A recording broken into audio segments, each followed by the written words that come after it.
Well, welcome everyone back to the Pathways to Success podcast. In the studio today, I have Claire Billingsley. And Claire is a business consultant, an author, and the host of the internet TV show, Coffee with Claire. Claire, welcome to the podcast. How are you? Thank you for having me. I am wonderful. I am very excited to have you for a number of reasons. So before we jump into the conversation, I want to share just a few more things with our audience about you. You are the author of Circle Up, the co-author of The Owner's Guide, and most recently, Spirit-Fed Entrepreneur, which in 2 days reached the Amazon bestsellers list. It did. Thank you. That's really awesome. And in 2010, you were named one of the top 25 women to watch by the Dallas Business Journal.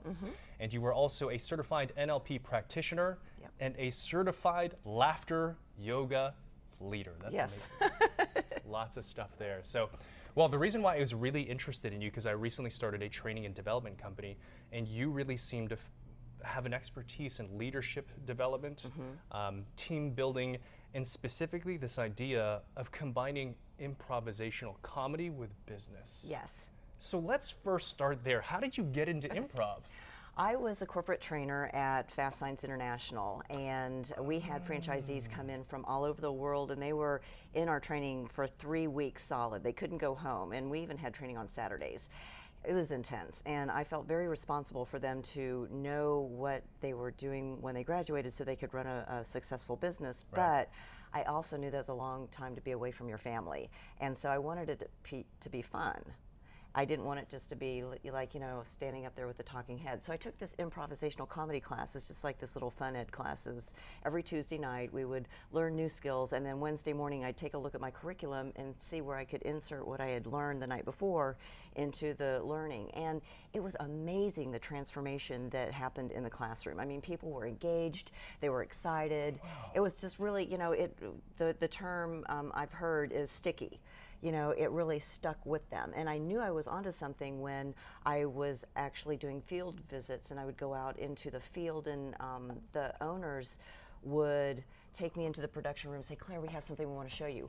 And their production manager was demonstrating to me the technique I had trained the owner with, using that improv technique. And I was like, yay! They remembered it, and it was like almost legacy-driven training to where they could remember it well enough to train somebody else. And so that's where my first book, Circle Up, came from. How do you define improv, just for people who might not have exposure to it? Yeah, that's a great question. So improv is different than stand-up, and it's different than sitcoms. So stand-up is one person, really focusing on a set that they pre-write, practice in front of a mirror, and get all their timing down, and they know how to handle the hecklers and things like that. They practice. Sitcoms are a 22-minute script that has a beginning, a middle, and end. 22 minutes, of course, for advertisers to have their commercials and things. And then improv is all about thinking on your feet and making it up on the spot. So we get a suggestion from the audience, and then we use that as inspiration for us to develop a scene. And our scenes, and what I do is short form, and so they're like 2 or 3 minutes at length. And so you have to get all of your characters developed. You have to have a beginning, middle, and end, and you have to be funny. So, so it's kind of high risk entertainment if you look at it that way. Interesting. Why do you think it was so effective to blend it into teaching? Because it applies to all the different senses.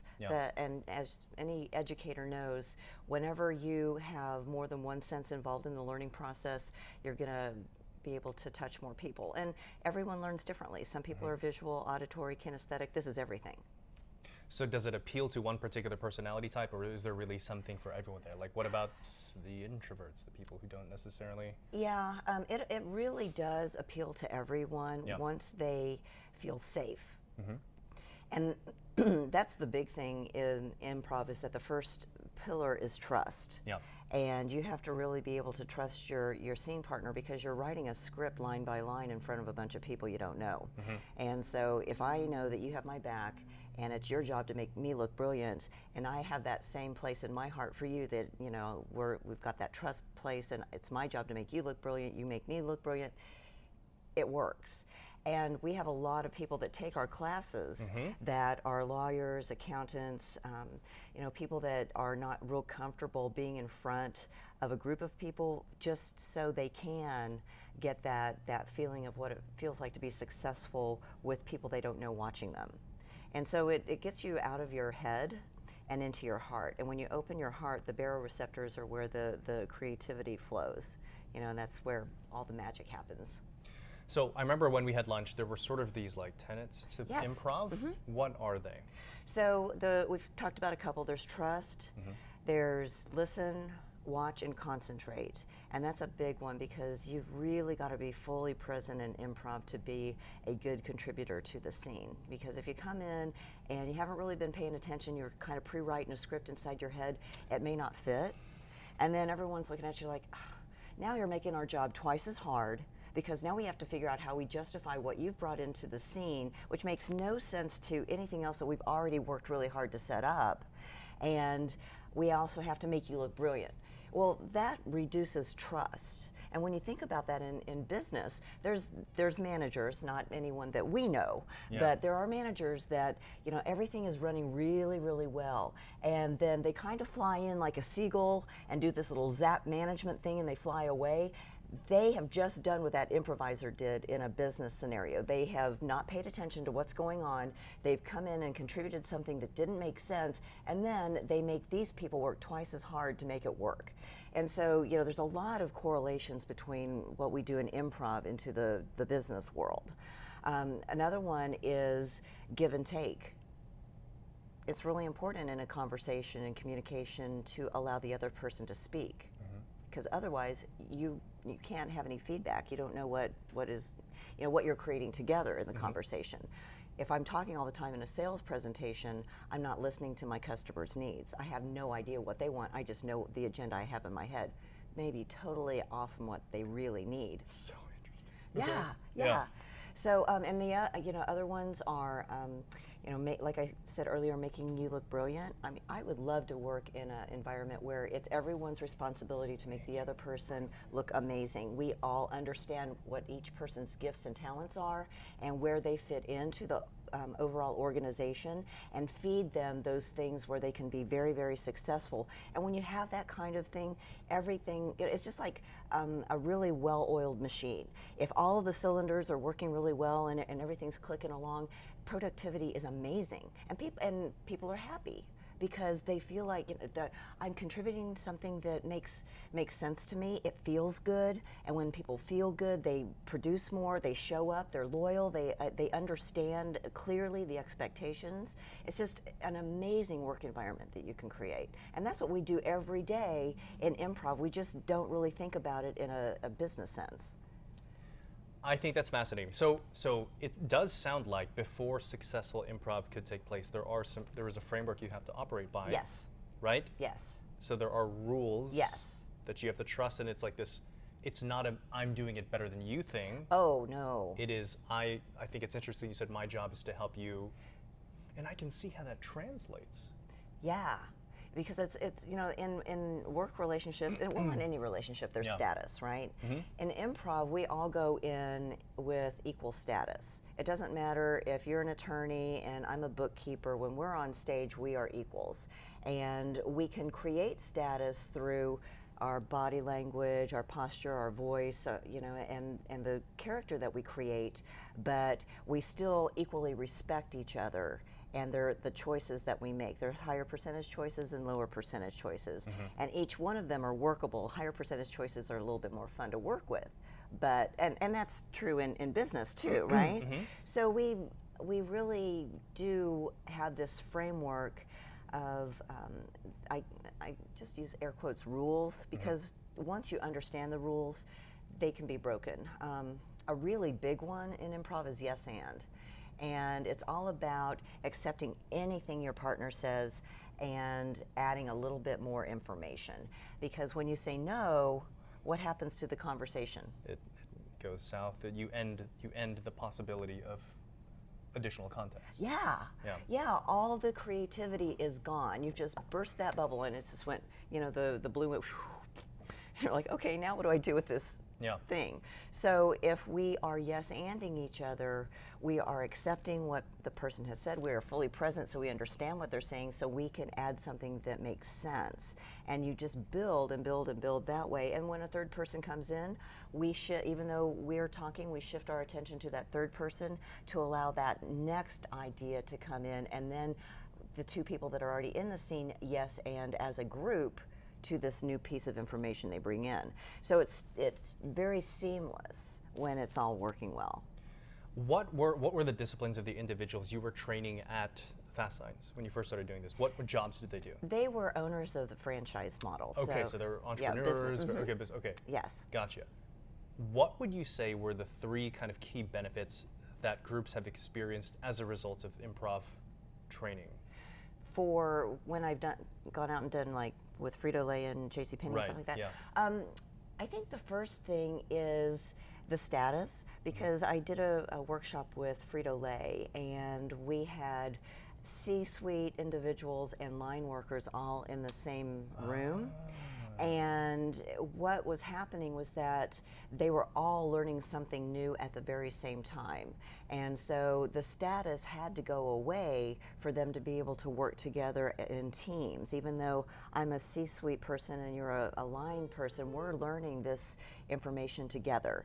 And so I think it was interesting for the C-suite people to be reminded of what it feels like to not know exactly what you're doing. And I think it was interesting for the line people to see the C-suite people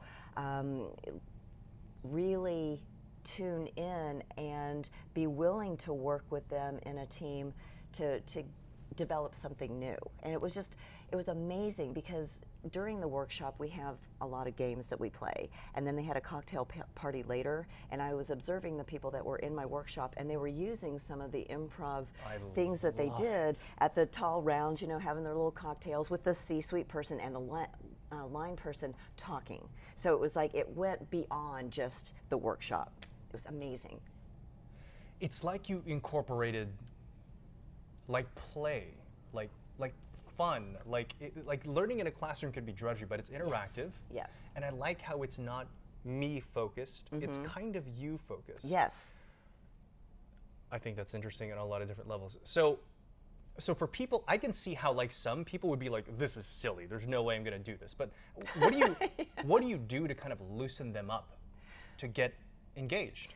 Well, one of the first things that I have learned working with corporations is that a lot of times people will watch for what the leader will do.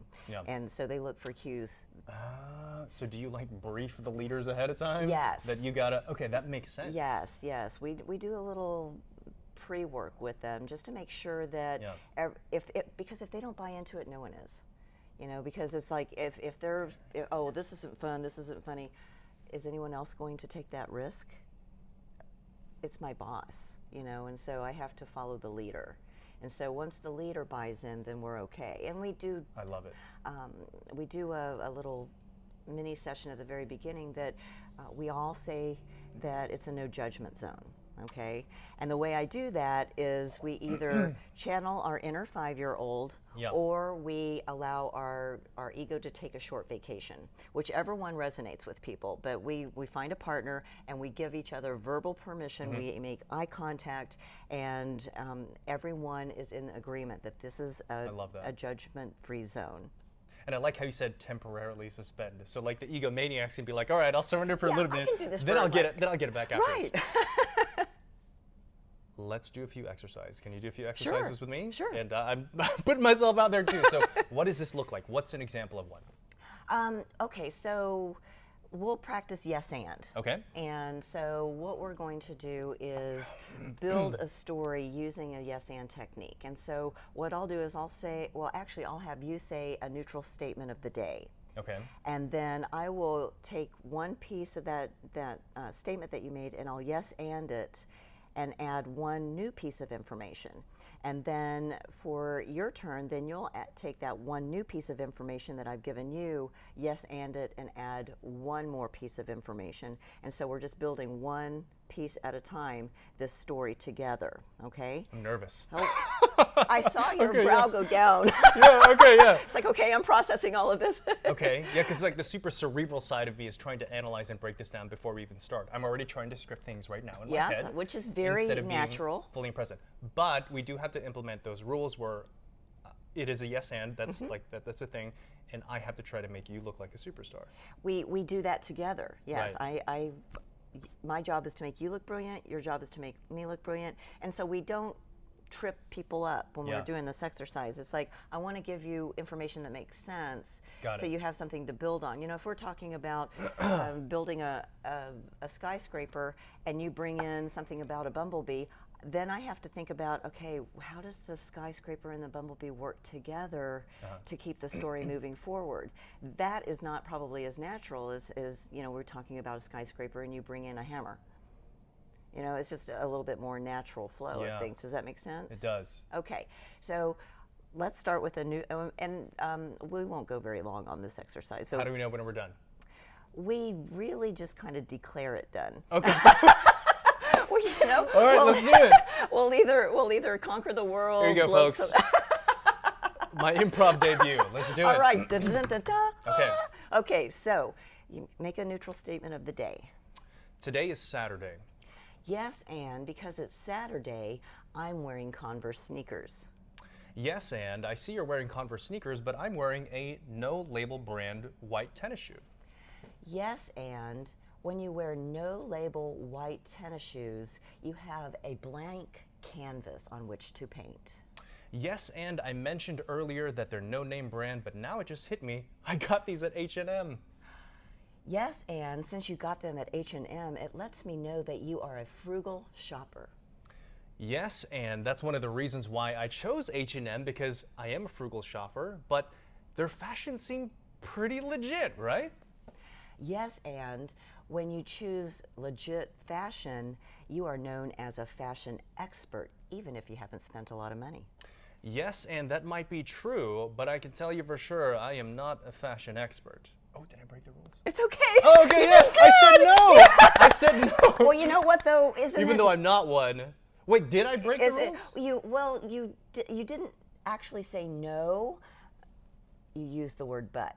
Oh, okay, see? And that's I failed. different. No. Okay, yeah. You did great. There are Right. no, here, high five. High five. There are never any wrong answers in improv. That's the best thing about it. Got it. Everything is brilliant. Yeah. Everything is accepted. You know, those lower percentage choices and higher percentage choices that we talked about? Yeah. That's all this is. It's, you know, instead of saying yes and, you just went to your natural tendency of no but. And that's the way we are hardwired, because when we were in the caveman stage, you know, if you weren't food and you weren't a mate, then you were my enemy, you know, and so I was going to kill you. And so we were hardwired to doubt back here in our reptilian brain. And so we have to really work hard to get that untwisted and be trained for the yes and. But when you do, it makes a big difference in your conversations. And so in our level 1 classes, one of the things we'll ask our students to do is work on yes-anding everything that you hear for like a week, and then come back and report back. And it's hilarious because the people in their family are looking at them like, what is wrong with you? You know, why are you so nice? But I can really see, if you treat this as a practice, how it would translate into different areas of your life. Oh my gosh, yes. yes. And like in this conversation, but like, what if you get a flat tire to work? Yes, and then I'm just gonna have to fix it. And then, you know, what if, you know, I have a client decline on me? Yes, and what's next? Let's just keep going. Yeah, it really shifts your mindset into a much more positive avenue. Fascinating. Can we do one more exercise? What's Well, one more? sure. All right, so let's do. Oh gosh, I'm drawing a blank. Okay. Yeah. How about we play a name game? Okay. Okay. And so this is something that you guys can do in your office, especially if you're doing some kind of a team building exercise where maybe not everybody has met everybody yet, or maybe you're bringing 2 teams together. And so we've got a lot of times when people introduce themselves, they just say, "Hi, my name's Claire," right? Well, I'll even add a rhyme. "Hi, my name's Claire with the blonde hair," so people will have something to remember me by. And so what we're going to do here is we're going to develop not just our name, but also an action to go with our name and a sound to go with our name.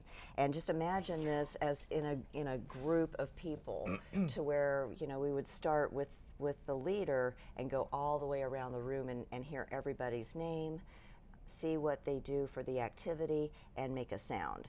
And so, for example, I might say, "My name is Claire, and I like to," so what do I like to do? Eat. Eat. Okay, so what have you learned about me? My name is Claire, and then you heard a sound, and you saw an activity. And so how many of the senses were involved in you learning my name?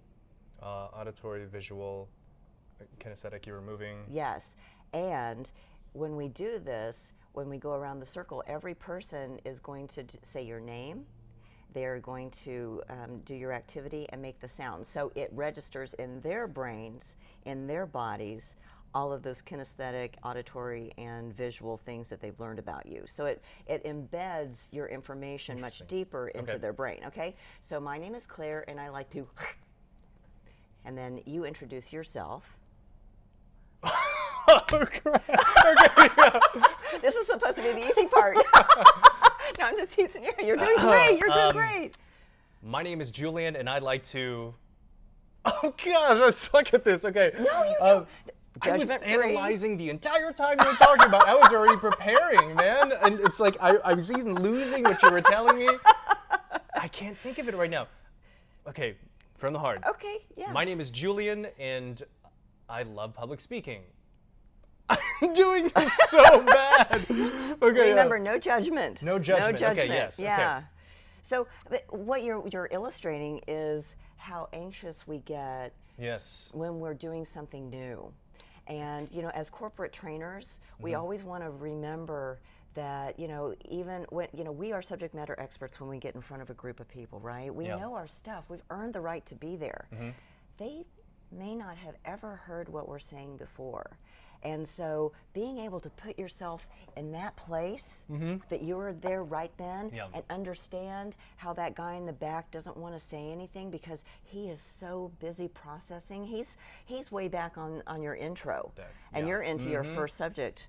You know, so we have to really watch for those things, listen, watch, and concentrate, and make sure that we tune into that person and be able to pull them in with them still feeling safe, right? Yes. So the extra, I think that was fascinating the way that you responded to the exercise. Was it? It was Yeah. an amazing teaching moment. Yeah. Because, you know, your listeners, your viewers, they see you every week. They know Julian. They understand how brilliant you are. And starting something new is scary, even for the best of the best. Yeah. You know, I mean, Mark Cuban's probably scared to death when he goes to do, I don't know, something out of his comfort zone too. Yeah. Like making sense when he talks. No, I'm just teasing Mark. I really see the utility of this now. Because, you know, when you first hear of improv in business, it sounds gimmicky. It does. It Right? sounds fluffy. Okay, so give us an example of how you use it to illustrate teaching lessons. How do you combine it to teach some type of technical truth about a business? Well, I'll use brainstorming as an example. Okay.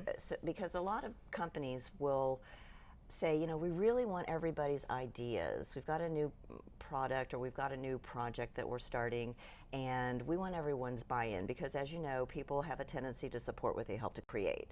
So they get everybody in this room and they say, okay, now tell us your ideas. And everyone looks at the leader. And so the leader starts talking, and maybe a couple of ideas come up, and the leader says, no, we've already tried that. We did that last year. 10 years ago, that didn't work. And so what is he doing? He's not yes-anding the ideas. He's killing the he's creativity. no-butting. And so in a yes and brainstorming seminar, the first thing we do is we talk to the leadership team, and if they're not in on the yes-anding, then we ask them not to be in the room. And then we give everyone the foundation of what yes and means, and this is an exercise that we actually do with our new improvisers too. We give them a warm-up first before we even get into the project, and we'll say, okay, let's think of the word turtle, for example. What are 10 different words that you can think of off the top of your head that would describe or make any kind of a reference to a turtle? And so let's just kind of do that together. We'll just do 10 together. So one might be slow. Another might be green. Another glasses. I just imagined a turtle wearing glasses. Okay. Yeah. Yes and. Okay. Yes and. All right. What about, where do they live? In the ground. And turtles live in the ground, yes, and sometimes water too. And then they have a shell. Right. They, we might even get a little bit more creative. The turtle and the hare story. Yeah. We might even get a little bit more creative with turtleneck. Turtleneck. Turtle wax. Right. The candy turtle. Yeah. Do you see how many different ways this one word can take us? It's also a nice warm up where you're not like throwing someone into the deep end of improv. No, It's just and we're not throwing them into the deep end of their problem or their project or the product that they're trying to develop. We're just getting their brains warmed up. It's like a nice warming up your creativity muscles. Yeah. Yeah. And what we find is that when we start this way, everyone gets again on that same playing field, but it also gets the creative juices flowing. So what we'll do is then we'll start in on the project and we'll have them think of 10 things, and we break into smaller teams. Have everybody think of 10 different things and put it on a big piece of paper, and then they report back to the group. Anything that's a duplicate we mark off. All right? So then they go back to this group and say, okay, now you think of 25 more. And so they write 25 more down. We get back in the group and we mark off all the ones that are, duplicates. As you're getting further and further into the exercise, there's less and less duplication because we're getting into more and more of the creative side of the brain. And then once we have we've gone through this exercise a couple of times, we have them vote on the top 5 that they like as a group. And then that top 5 gets vetted and to see which one they want to actually present to the leadership team. And this can take all day. I mean, this is not something that happens just, over a cup of coffee. But the idea behind it is we teach them the rules of yes and. You're not ever allowed to say no. Every idea is brilliant. I don't care what it is. If we're talking about, we'll use our construction example again, and I bring in the word stiletto heel, there might be a way we can hammer a nail into the wall with a stiletto heel. Yes, and let's write it down. And all of these ideas, even though they might not get picked for the final 5, are brilliant ideas that might be able to be utilized later. So I also encourage people to save them. So we'll type it up and just have it in a file for them to refer back to later. It's an amazing team building exercise. It's productive. It's got an end to it, so it's not like it's just one of these ideas that gets floated out there and never gets followed up on. There's really tangible things that they can use from it, and I've seen it really make a big difference in the overall cohesiveness of a team or a group or a division of a company. I get it, and I believe it, and that's the value that you add, right? Is that it's not like just this crazy party, right? It's controlled, there are rules, but it's part of that control that allows people to really kind of come out of their shell. Yes. Right? Yeah. And it is amazing to see the transformation. And it happens fast. When people just allow themselves to play. I love it. Channel that inner 5-year-old. I love it. Claire, let's close on one topic that I know you're passionate about, which is this idea of laughter in business. Yes. Explain. Well, we've kind of touched on it a little bit in regards to bringing the 10 rules of improv into the business world. There are a lot of studies that show that when people are happy at work, they're much more productive.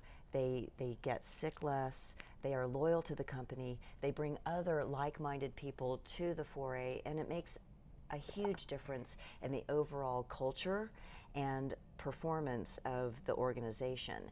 And as my background is in training, and so I see training as that culture hub, where we can show what good looks like from the very beginning when people start at a business. And if the training department, if the leadership team buys into learning can be fun, business can be fun, and you interject that into all of the things that you're teaching your new employees, then amazing things will happen. I mean, look at the creativity that you have here and how passionate your leadership team is in listening and watching and concentrating on what you're doing and supporting. Right. Either through actions, which don't cost anything, by the way, or sometimes we'll put money behind our employees' projects because we believe in them. But that little bit of effort goes so far in making people really big contributors to your company. And laughter is a catalyst for that. It is the universal language. I don't care where you are in the world. If you hear somebody laugh, you know what's going on, right? Yeah. No, I believe it. No. I really believe it. There's like physiological changes that happen to you whenever you laugh genuinely. Or even I've even heard studies of people you sort of fake laugh and then you eventually start actually laughing. Well, that's what laughter yoga is all about. Yeah. Give us a little bit about that. What exactly is, sure. I've never heard of that. Well, laughter yoga was developed in 1995 by Dr. Madan Kataria over in India, in Mumbai. And he had discovered through his analysis of his patients that when they laughed, their blood pressure went down and they healed faster. And so he was like, well, there must be something to this. So he put together these laughter clubs, and they just started out basically standing on the beach telling jokes to each other. And in about 2 weeks' time, there's about 5 or 6 people. In about 2 weeks' time, they ran out of jokes, or the people were like, "Well, that's not really that funny. I'm not really laughing and everything." So he's like, "Give me a minute. Let me go back. Let me do some more research." And what he discovered was our bodies don't know the difference between real laughter and fake laughter. And when we laugh, we release endorphins, we release oxytocins, which are the bonding hormones, like when mothers nurse, or when they have the babies, it's like that's really close connector thing. We release that by laughing. We also release 10,000 different healing chemicals in our bodies that are all natural and legal. And so every time we laugh, we are giving ourselves an opportunity to heal. Another thing is that when we laugh from our diaphragm, which is what laughter yoga is all about, it's about the deep breathing of yoga. It's not about the, downward dog or, warrior pose or anything like that. It's all about the breathing. And when you think about it, when we are stressed out, we only release about 30% of the oxygen in our lungs, and the rest of it sits there because we're breathing so shallowly. When you do laughter yoga and you laugh from your diaphragm, you push out all that old stale air. All that toxicity is leaving your body. And this is really important, especially for people that have been sedentary for a long time. I do this a lot with older folks in retirement communities and things like that. And if they've been wheelchair bound, they haven't really been able to move around a whole lot. If we train their core to push this air out, they can actually be healthier and feel better.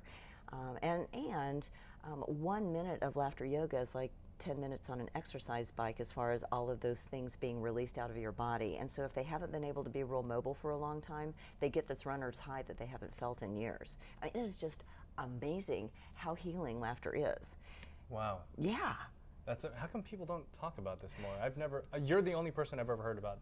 Well, I wish more people would, and that's what I guess I'm here for, is to let people know. I think it's because it's just so new here in the Western world. I mean, it's been around a long time in India, and when I do my presentations, and there's people that are from India, they know about it. There's like, yeah, my mom and dad are a member of a laughter club over there, but it's just not migrated that much over here. And I also think it's because people are still so in their heads. I'm not just going to laugh for no reason. That doesn't make any sense. It doesn't have to make any sense. And you know what? You fake it, and then all of a sudden you start making laughter. It's amazing how quickly it turns into real laughter because it's silly. Yeah. But we just don't allow ourselves to be silly. Yeah. We have to be these, I'm a professional. I can't be silly. Why not? Why can't we be a whole person? Yeah. And it is contagious. Laughter is contagious. It's like, have you ever been at a comedy shop or a place where they're doing stand-up and one person improv, starts yeah. laughing? Sure. Well, sometimes that person laughing triggers other people. It's like, oh, well, I need to pay attention more. Yeah. I missed something. Or that person's laugh is so hilarious, I'm going to start laughing at them. But, it's just one of these things that builds. And you think about, the drop, the stone in the pond where that has that ripple effect. Laughter does that in every situation. I mean, when you laugh, you develop rapport with people, and so it helps in sales. When you kind of start out and open people up. When you're a presenter, if you start out by being a little vulnerable and having a little fun with people, they're like, oh, this person's real. Your genuine personality comes out. It's not like, oh, it's me versus them. See, you're reducing that status to where people accept you.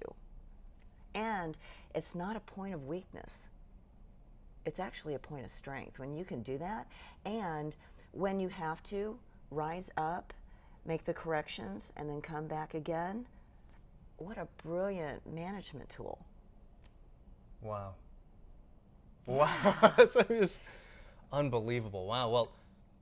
Well, Claire, I've really learned so much from you. I mean, there's so many actionable things I've learned from you today that I'm going to take into my own business, and I'm sure our listeners and viewers have as well. How do people connect with you, work with you, follow you? Tell us all this if you would.